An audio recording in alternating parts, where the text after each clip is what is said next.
రాజు ఆ బావి దగ్గరికి వెళ్ళి వాటర్ తాగడానికి బావి దగ్గర ఏమన్నా ఉందేమో అని చూస్తూ ఉంటాడు. అంటే బొక్కేనా వాటర్ తీసుకోవడానికి ఇక్కడ అక్కడ ఎంత వెతికినా కానీ ఎక్కడ ఏమీ ఒక గ్లాస్ లాంటిది కూడా ఏం కనపడదు. దూరాన ఒక ప్లాస్టిక్ డబ్బా లాంటిది దొరుకుతుంది. దానికి ఒక తాడు కట్టి వాటర్ తీసి మెల్లగా కొన్ని కొన్ని తీసుకొని వాటర్ తాగుతూ ఉంటాడు.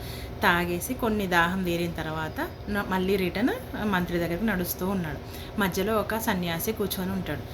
ఆయనను చూసి వెళ్ళి నమస్కారం పెట్టి, అయ్యా, ఎందుకు ఈ అడవిలో, అంటే ఈ ఏమంటారు, నిర్మానుష్యమైన ప్లేస్లో ఇక్కడ తినడానికి కూడా ఏమీ లేదు కదా, ఏం చేస్తున్నారయ్యా అని అంటే, నువ్వు వచ్చిన పని ఏంటిదో చెప్పు రాజా, నువ్వెందుకు ఇంత దిగాలుగా ఉన్నావు, నీ కోసమే వచ్చినా అని అంటాడు. అంటే అవునా, ఏంటిది అని అంటే, నీ కష్టం ఏదో చెప్పు, నేనేమైనా తీర్చగలుగుతానేమో చూస్తానని. అంటే సరే మునివర్య, నాకు పిల్లలు అవ్వలేదు, నా భార్య రోజు బాధపడుతున్నది, ఆమె బాధ నేను చూడలేకపోతున్నా అని అంటాడు. అనగానే సరే అని చెప్పేసి ఆ మునివర్యుడు ఏం చేస్తాడో ఒక మామిడి పండు ఇస్తాడు.